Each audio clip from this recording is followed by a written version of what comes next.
You're asking a drug dealer to stop selling drugs and to go straight and to go get a job at McDonald's. I don't think you're going to get a criminal to do that. You got to remember, these people are banksters. And if you look up something very simple, 1776 to present inflation rate in America, you're going to see a flat line until 33 and a straight up. So what happened before that is people...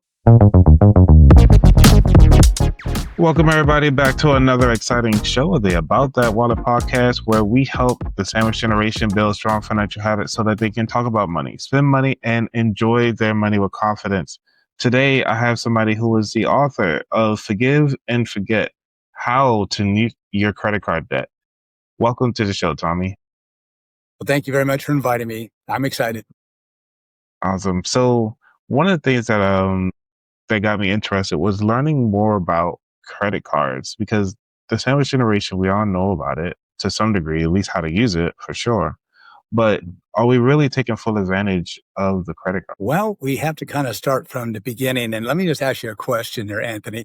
Is it possible that we have been lied to, indoctrinated, and brainwashed? And that includes you, your audience, and me too. Is it possible? What would you say? Yes, I would say it is possible.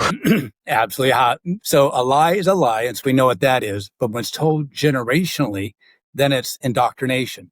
So your parents told you this is a credit card, and you apply for it, and you have to comply to the terms and conditions. And if you don't pay, you will get sued. And so all that is lessons we're all been taught by the whole system does that. And that's indoctrination. But if you don't question it, it's being brainwashed. So all I want to do is reach your audience and you to educate you about a particular kind of credit card and how it is in a worldwide bank fraud has been perpetrated on us. That's how I came about this. Let me give you a bit of a biographical background. I'm a retired teacher, and I'm an author, and I wrote a book on health and healing. And I was given an infomercial contract back in 2004. So I was being test marketed on radio before we actually did the TV infomercial. And I was promised about $100,000 a month. So I lived on my 3 credit cards for that 6 months. I ran up about $85,000. But hey, I'm going to make $100,000. What do I care, right? Well, then one of the talents, he got in trouble with the FTC, and they basically came after the company pretty hard, and my contract was terminated. So I was stuck with $85,000 of credit card debt. So that put me a little bit of a depression. What would you expect? How am I going to pay this off? And then the whole goal of being a millionaire has just been taken away from me. So I woke up one morning thinking about my dad. He's a certified public accountant, and I was studying to be a CPA. Even though I didn't graduate and have the credential, I have done the work. So I know the work of a CPA. And I realized that the bank does not have an invoice. I went, oh, there's no debt. And then I have a memory. I remember the book, Modern Money Mechanics. It was required reading in our accounting class on banking. And it says right on page 6 that what banks do is they accept your promissory note and they write numbers into your free checking account. Basically, that's what it says. So I didn't sign a promissory note, so there is no loan. And then my father-in-law was a judge and attorney, and we had long conversations about how fraud undoes all contracts. So because of the fraud, I do not have a contractual agreement with the bank.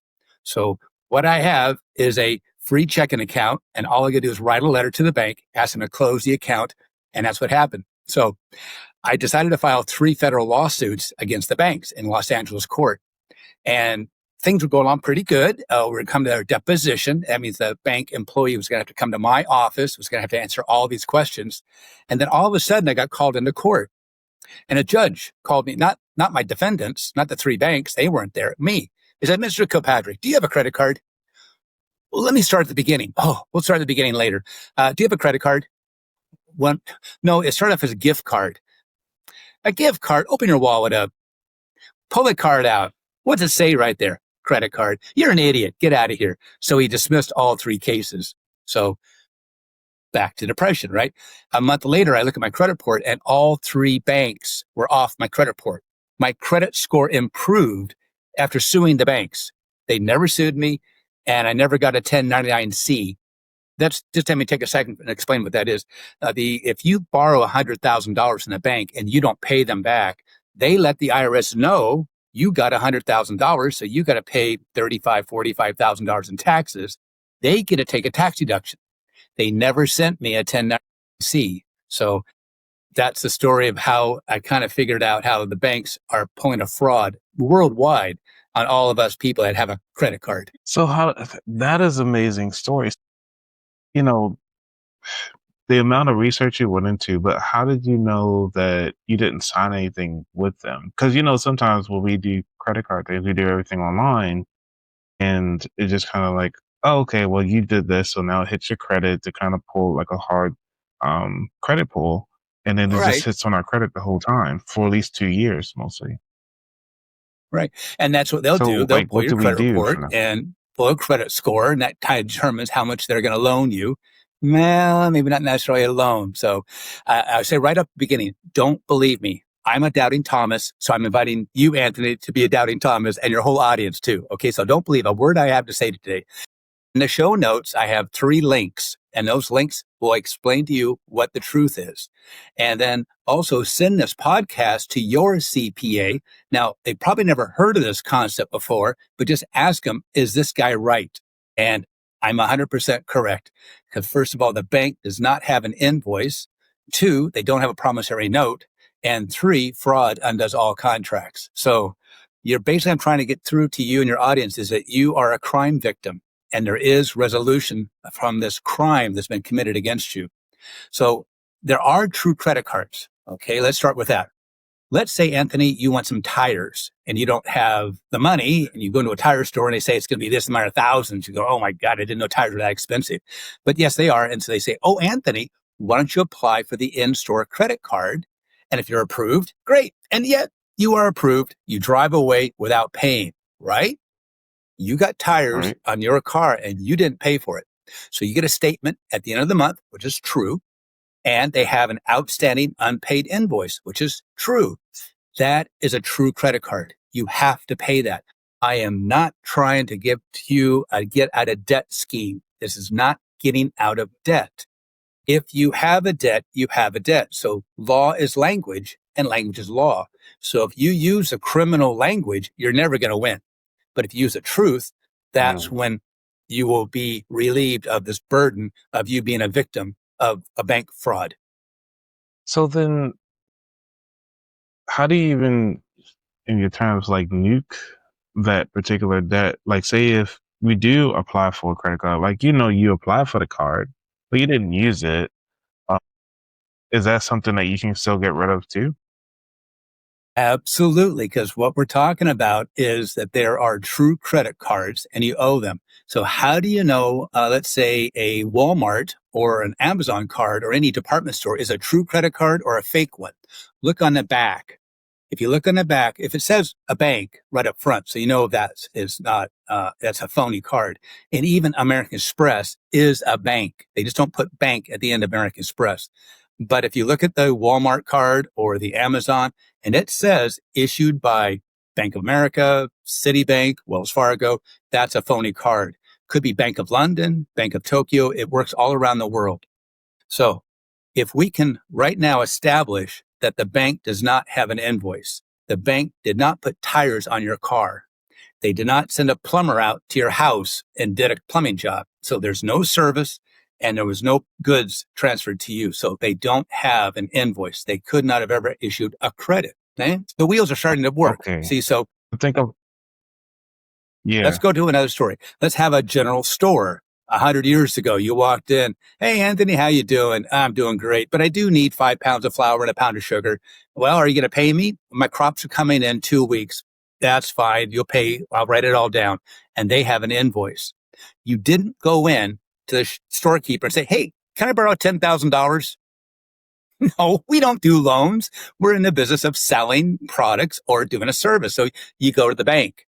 So if we can establish that one, the bank could never have offered a credit card because that's when you're a merchant and you extend credit to people. Now you started saying about application. Right. So it's a loan. Okay. So let me ask you a question, Anthony. If you go into a bank and you apply for a loan and they turn you down, do you still get the loan? No, you don't get the loan. That's stupid, right? You get turned down, you don't get the loan. But if you are approved, because that's what an application is. An application is a request.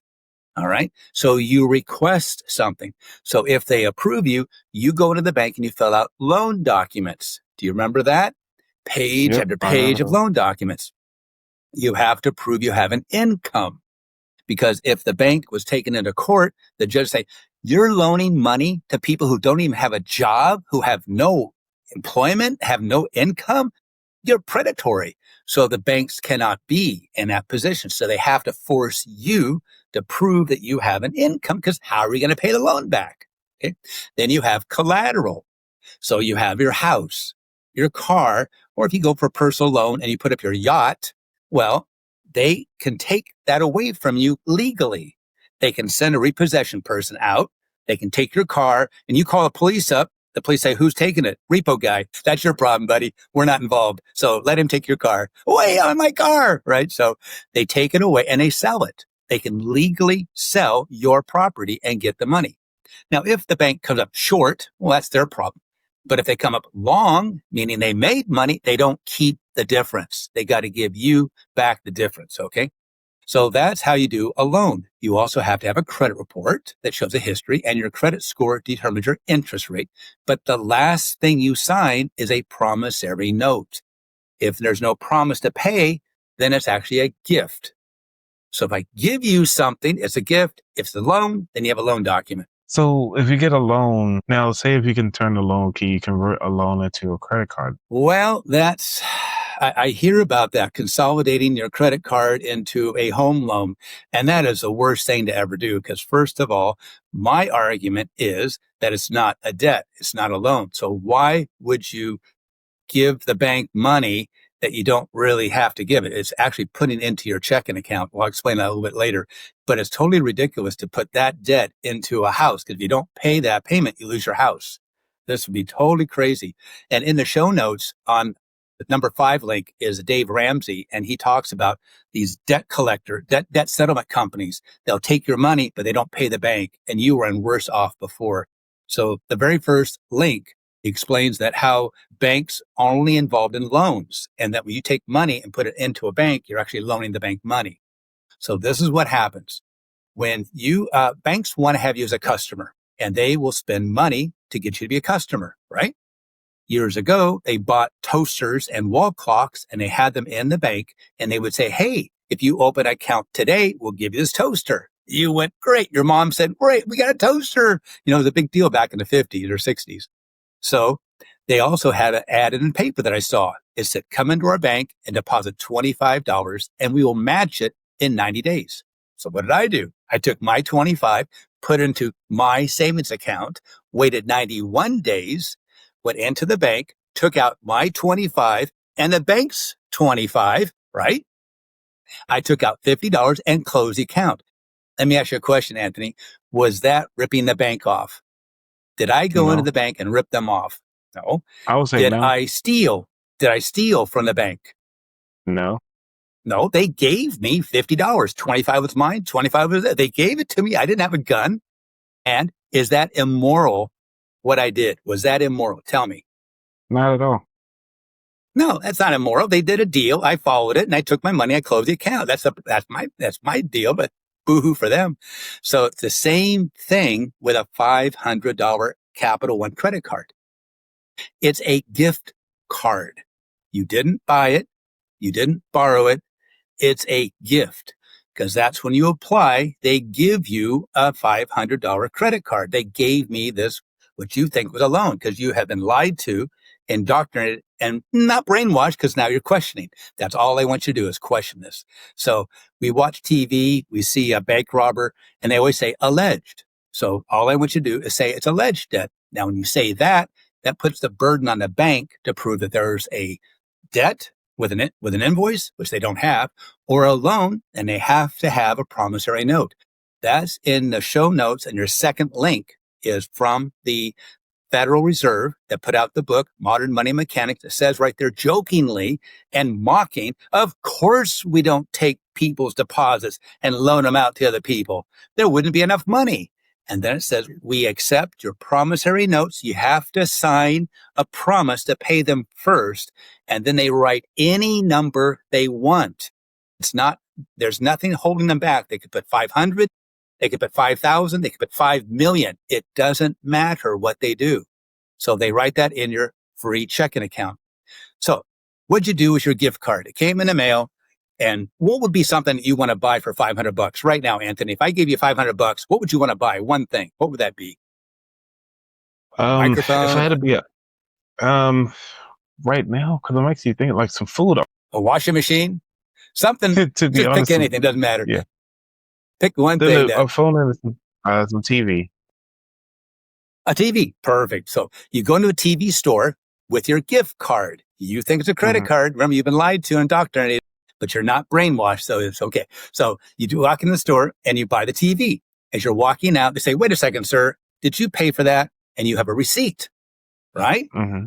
You are not going to get a statement at the end of the month from that store saying you have an outstanding unpaid invoice. You didn't pay for that TV. So who paid for the TV?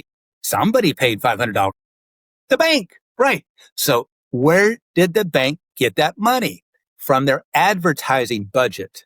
Okay. This is the same thing as giving you a wall clock to get you as a customer. Same thing when they matched my money to get me as a customer. So what's the big deal about being a customer? Look this up yourself. I did it 2 months ago. What's the average person pay in credit card fees? $3.04. Like 200. So if the bank has 1 million card holders, they're bringing in $23 million a month. And in my calculations, I figured out to be 1/4 of their profit. So a bank is profiting by worldwide fraud, and they're making you pay $23 a month on average every month for a free checking account. The statement comes at the end of the month, right? But you get a statement from your regular checking account. You get a statement every month. Is that a bill from your regular checking account? Is that a bill? From your regular checking account that you have and you get every month, you get a statement every month. Is that a bill? Right. No, that's not a bill. No, it's not a bill. It shows what you began, your beginning balance, your deposits, your checks, your deposits, other fees and things, and you have an ending balance. It's not a bill. But you think it's a bill because of the fraud done by the bank and been lied to and indoctrinated to think that that's a bill. So what'd you do? You're a good person. You're a legal person. You're a moral person. So you do the right thing by writing a check out. And let's say you write the check out from the Bank of New York. Let's just pick that one. You have a bank at Bank of New York and you're going to pay Bank of America. When you write $500 check out and mail it to the Bank of America, that's the first time the bank has ever seen your money. Am I right? Think You're about right. it. A card came in the mail. Yeah. You didn't apply for it. It was your pre-approved. It's from Bank of America. You bought your TV and you get a statement and then you mail a check to Bank of America. That's the first time Bank of America's ever got your money, right? Yeah. True. Yeah. So what happens is that you loaned $500 to the bank. If you go into a bank with no money, you want to come out with money, it's a loan, right? Right. If you take money and put it into a bank and leave it there, it's a loan to the bank. And that's in the show notes in the first link. So that's going to tell you what you're doing is you're not depositing money. You are taking your money and giving it to the bank as a loan. So they put that in the account that's associated with that bank issued alleged credit card. So every purchase you've made since then has been with your own money. This is a big scam going on. They get you to pay for what you purchased that month, and they call it a payment. So you write a payment check to the bank. All you're doing is filling your checking account back up. You don't have to do that. There's not $1.3 trillion of credit card debt. It's all a lie. It's what the banks want you to deposit to their checking account. You've decided not to. But if you don't do that, they charge you interest. They charge you late fees. They charge you overdraft fees. They charge you a cash advance fee. It's your money in your free checking account, and you go into a bank to get your cash out. They don't say, oh, by the way, we're going to charge you 5% for taking the money out. What? No. And then the annual fee for a free checking account. So that's how they get the $23.04 on average. So what happened to me is the banks wiped off the credit cards off my credit report. I did not get out of debt. They took it off my credit report because in my pleading, I explained all what they did, all the crimes they committed. And so they didn't want to take a bite of me. So they backed off. They took it off my credit report and never sent me a 1099 and they never sued me. So I helped thousands of people I had a charity for about 10 years. So I helped people doing this. And now I'm kind of back and I wrote the book because I want to help other people.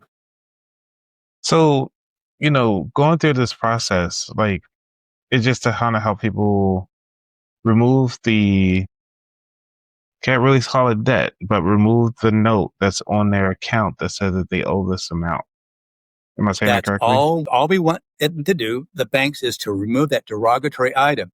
So I don't help anybody unless they have a third party verify I'm correct. So I'm happy to talk to your attorney.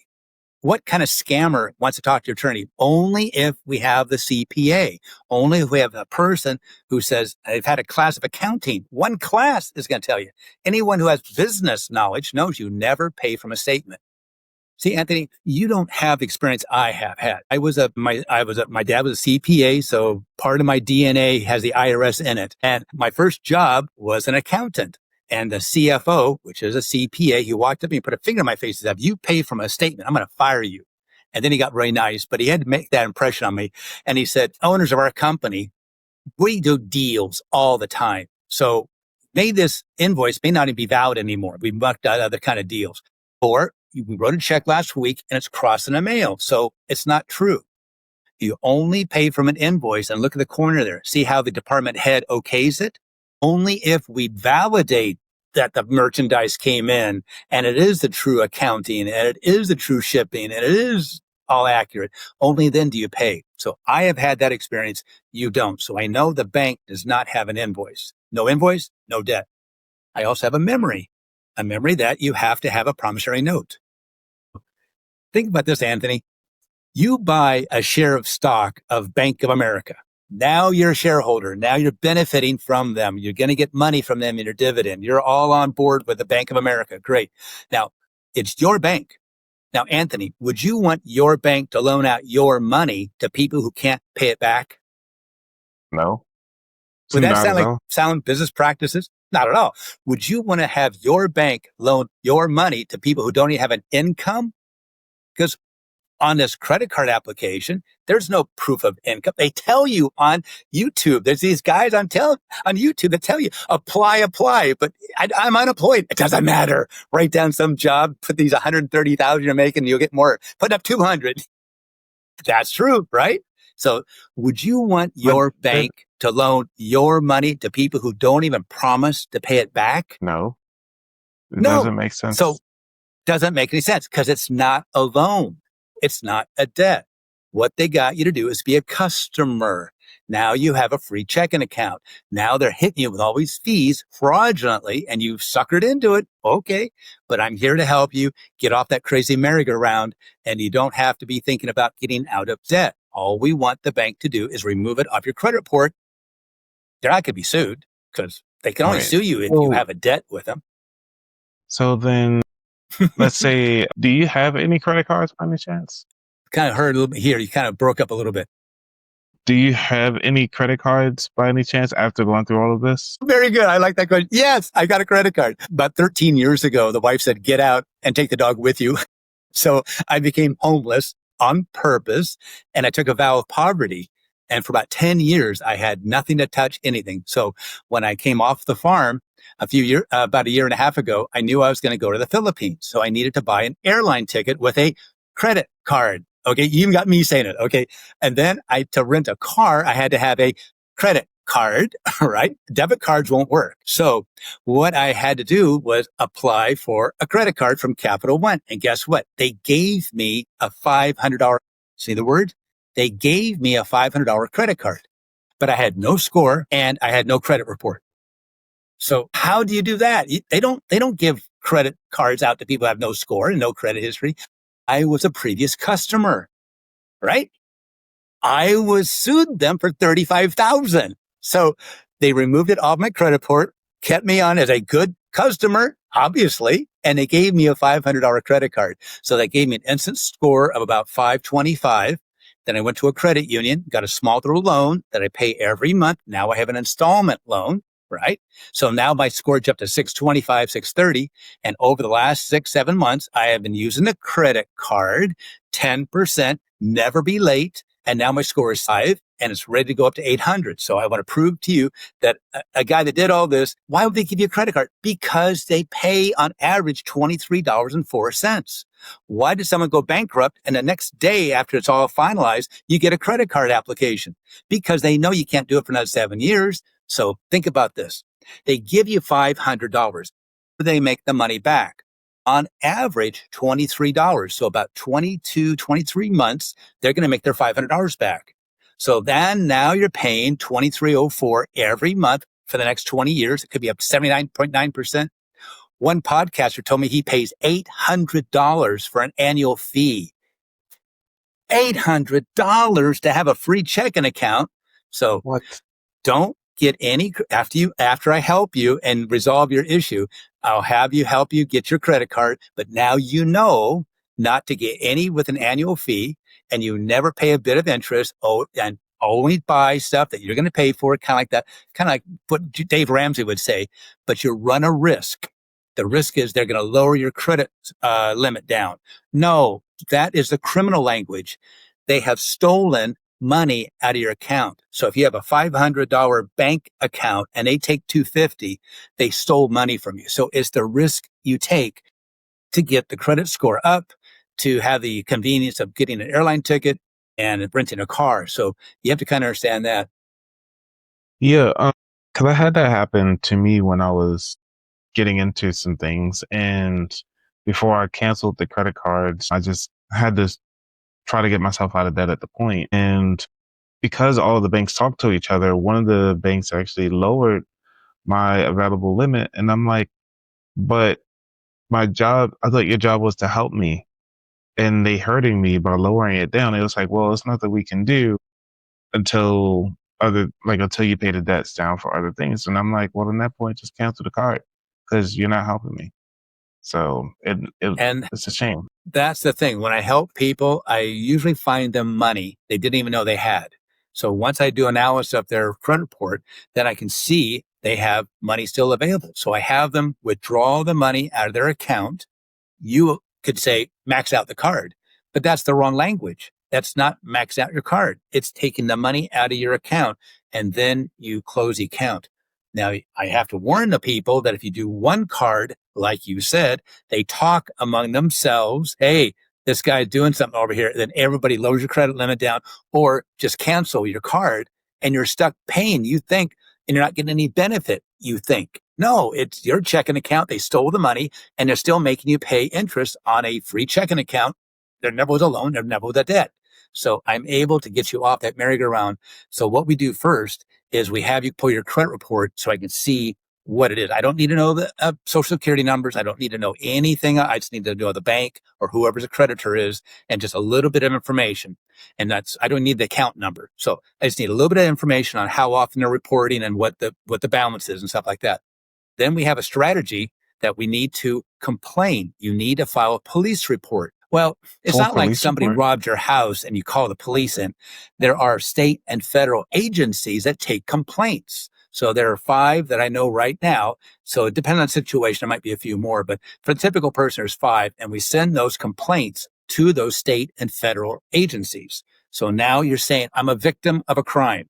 Right. That's the right thing you need to do is notify the authorities, which you've done. It's civil. It's not really criminal. They're doing criminal things, but only a district attorney can do that. So you're in a civil situation, but you did show the court and the judge that you are a victim and you filed police reports basically with authorities. Then what we do is we draft a letter to the bank and explaining all what's happening with a CPA saying there never was any invoice. If there is an invoice, then send it. We agree to pay for it. So we're not trying to get out of debt. If you got an invoice and it's accurate and truthful, then we will pay it. On the other side, they're never with a loan because you never had a promissory note. You can't do that because you violated federal banking regulations. And then we have the attorney send a letter to the bank saying fraud undoes all contracts. So here's the Supreme Court ruling, and we have no contractual agreement with you at all, bank. And then what we do is we have drafted a lawsuit. We don't file it, but the bank's going to see a lawsuit. So if they want to take a bite out of us, they already know that we're going to be asking for discovery. We're going to have production of documents, interrogatories, which are questions, admissions, and a deposition. They don't want this to be out. And the last thing we do is an injunction. Now, for most people before years ago, they had no idea what I'm talking about. Now, everybody knows what I'm talking about. Trump does one thing, someone runs into court, and they have an injunction and stops all the action. That's exactly what we do. We let the bank know that if they sue us, we're going to countersue and we're going to file an injunction, which means the bank has to bring to the judge a copy of the outstanding unpaid invoices, a certified copy of the promissory note, and we also ask them to produce an affidavit of debt. Someone in the bank has to swear out with a penalty of perjury. That means jail time or a fine that they believe and they have the evidence that I have a debt with them. And if they don't do that in 30 days, they're held in contempt and everything stops. So when the bank sees this, they're going to be going, legal expenses are 50, 60,000, just a start of what it's going to take to get through this. Click. And that's about 45 days. So once the person comes involved with us, then about 45 days, and that's money back guarantee in that sense.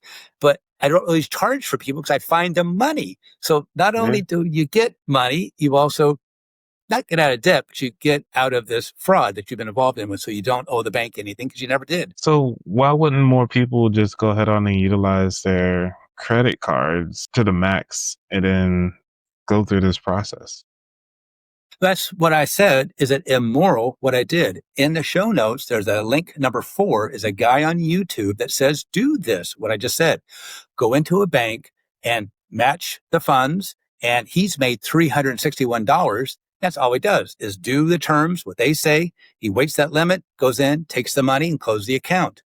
So there's nothing different with that. If that's not immoral, then it's a gift. Well, then it seems like free gifts for everybody, right, for the holidays. If the banks are stupid enough, but again, 1/4 their profits is based on this crime they're committing. And I've just discovered it and revealing the crime that they're committing. So, okay, look at another way. Let's look at another way. Let's say I'm completely wrong. Yeah. Tommy is totally wrong. Too crazy idea. Okay. Then disagree with my facts. So you're telling me the bank has an invoice. They have a date, product, service, everything ready to send to me to pay. Okay. You're going to tell me that they have a promissory note that I promised to pay them back in a loan. And then you're going to tell me fraud is okay. So I sell you my house, Anthony, but I didn't tell you I put toxic waste in the backyard. And you're making payments to me every month because I'm the bank. I own the house. So in a little short time, you find out you're sick, your kids are sick, your wife's dying of this toxic waste. And the judge is going to say, no, Anthony, you signed a contract. We don't care about what he did. It was just because he didn't disclose. That's no problem. You got to live there and you got to die. No. So if you tell me that, that's the world you live in. Okay. But the bank does not have an invoice. You didn't sign a promissory note. And 3, fraud undoes all contracts. So what you have is a checking account. All you got to do is close the checking account by the normal way. We send a letter to the bank closing the account, but you better take your money out first or they'll steal it. They will confiscate it. Okay. I'm thinking about like all the paperwork that will go behind it, but I see what you're going at with this. So I'm thinking of like going in the future, what would it take for the banks to do it the right way? Pretty much just give you a loan and have the loan available now on a card to say like, hey, this is a loan that you decide to kind of swipe away. And it's because it's a revolving loan. We can't, because if most loans are just one way. So will be the future of banking if they actually do it the right way? Yeah. You're asking a drug dealer to stop selling drugs and to go straight and to go get a job at McDonald's. I don't think you're going to get a criminal to do that. You got to remember, these people are banksters. And if you look up something very simple, 1776 to present inflation rate in America, you're going to see a flat line until 33 and it's straight up. So what happened before that is people took money into a bank. They took that money and they loaned it to somebody else. So you took money out of someone's pocket and you put that money into someone else's pocket. And that's why the prices did not go up. I believe the Federal Reserve created the Depression on purpose. It's known that they jacked up the interest rate, but they don't talk about anything after that. Because what was a fallout? Banks went under. Banks were absorbed. And so what happens when the Federal Reserve was created in 1913, they were very weak. They had nothing. It took them that 20 years to finally get consolidated so that they could cause this depression to force out all these other banks that weren't going to join. Well, now they are. Now they got to join. So then what they did is they did the fractional banking, exactly what I'm talking about. You accept a promissory note and they write numbers into the account. Ever since then, it's been straight up inflation. So K bono is Latin for who benefits. Well, if you are wealthy and you have your employees working at the Federal Reserve and you're wealthy and you have your employees working in Congress, well, they're all doing a bidding for you. So you know there's going to be inflation. So what you do is you borrow now and pay it back later in cheaper dollars. You buy the property now and you know it's going to be higher price because the dollar is less. They know this. So you and me, the schlubs that are working on slaves, I worked at UPS. I was $11 an hour and we had a COLA, cost of living allowance. Every 6 months, we got 50 more cents, but it was never enough. I was always behind the prices going up. And that what taught us is to buy it now. Don't wait. You better buy it now because it'll be more expensive tomorrow. And that's a consumerism. So all we're doing is crazily buying stuff. Wait until deflation happens and it's going to go the other way. It's what's happening in China right now is they're having a massive implosion that people are not buying stuff. They're waiting. The streets are empty. The stores are closed. Look at Las Vegas. Look at these other resort places, Hawaii. There's nobody on the streets anymore. And that's unheard of, not to see a bunch of people walking around Las Vegas, but it's happening. It's going to happen here. So with the future of things, like how do we continue to get better? Like what would make this look right? Well, first of all, I can relieve people's stress because in the future, you're looking at these credit card bills and it's not a credit card bill. It could be if it's a true credit card and you have to pay that. But if it's issued by a bank, so I'm talking about the bank issued alleged credit card. So it's not getting out of debt. It's removing it off your credit report and closing your free checking account. So once you have it resolved, now you can order another credit card because you need to have one to get your score back up. Or that's the funny thing. My score went up after the lawsuit. My score went up because those 3 derogatory items were off my credit report. Maxed out cards were not even there anymore. So my score went up. So now you qualify for a credit card and they're going to give it to you because they are looking for you as a customer. They need a customer. You walk into a store and say, "Oh, sir, you can apply for a credit card. I've got bad credit." It doesn't matter. Apply. So all they want is the application. So they will sell it and they'll get it and you'll have it. Now you know the true story and it's up to you of what happens. So if you want to do what the guy says, make $361 and you want to make $500,000, go right ahead. So is there anything you want to leave the person listening to this right now with before we dive into the final 4 questions? I'm ready for the 4 questions. Yes.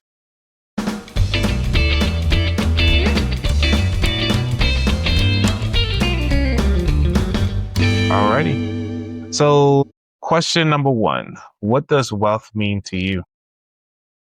I'm glad you asked because I have that written down here somewhere. Oh, here it is. Wealth. I looked up the definition of wealth and it says here, it's a state of happiness, well-being, joy. Probably never heard that one before. Or valuable material possessions. So I would consider that a noun. So if you have things, so you'd be into that. But a state of happiness is more like a verb.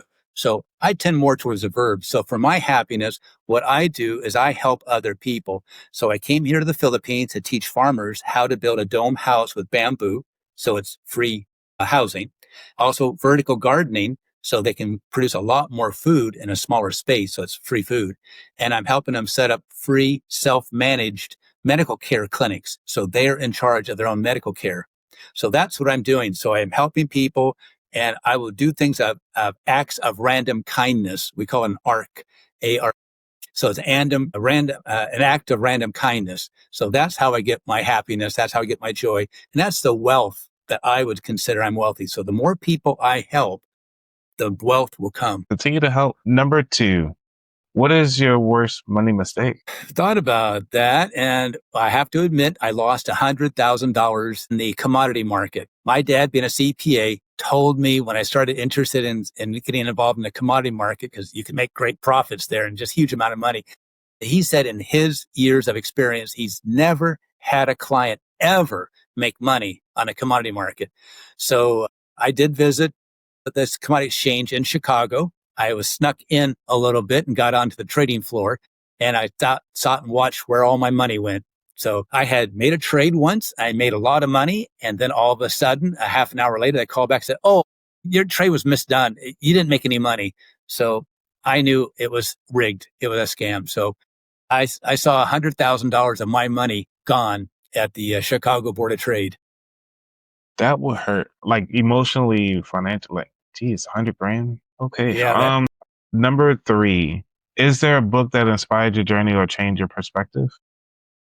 I would say I had read about the obituary of Buckminster Fuller in 1983. He's the guy behind a geodesic dome. And I never heard of this guy ever before. I just happened to read his obituary. And then I went to the library, went to the bookstore, and read every book this guy has ever written. And sometimes I've read the books 2 and 3 times. It's the main thing that I had brought away with it, the geometry of thinking.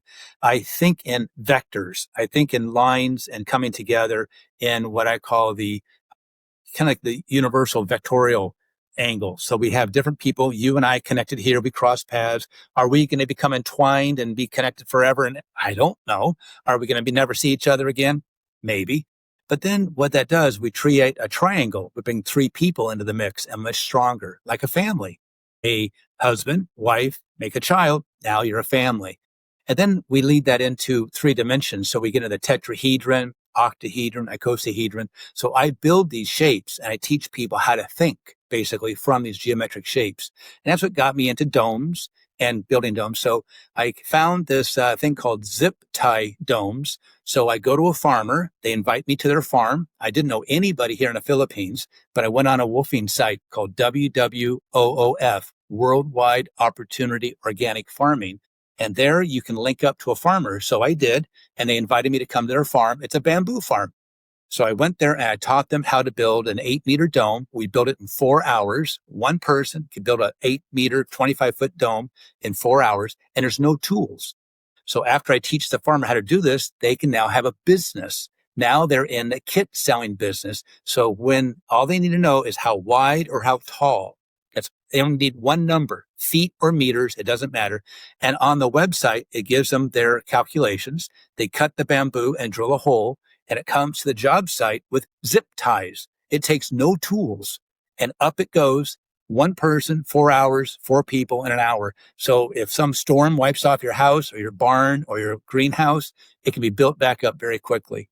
And then the other one is the vertical gardening. So that's what I'm here to do. So the main thing of what I learned from Buckminster Fuller is the geometry of thinking. That's what I have brought to me everywhere and wherever I go. I always teach people about how to put 6 together, and all of a sudden we're making tetrahedrons, octahedrons, icosahedrons, and now they get it. So it's a great opportunity. So that's what I'd recommend to anybody is reading anything by Buckminster Fuller. Yeah, I'm going to check out one of those domes and see what they look like. That's pretty cool. Number 4, what is your favorite dish to make? My favorite thing I like to make is called a tortilla española. And that's called tortilla in Spanish is an omelet. So it's a potato omelet that I had in Spain. And it was a tapas. Tapas are little bits of food you have at the bar. So I learned what they do. And you take some butter or some oil and you cook the potatoes and onions and garlic and make it anything you want in there. And then you stir up the eggs and pour the eggs into the pan. And you're kind of creating like an omelet. And then you flip it over and cook the other side and then set it out. And it's kind of like a pie.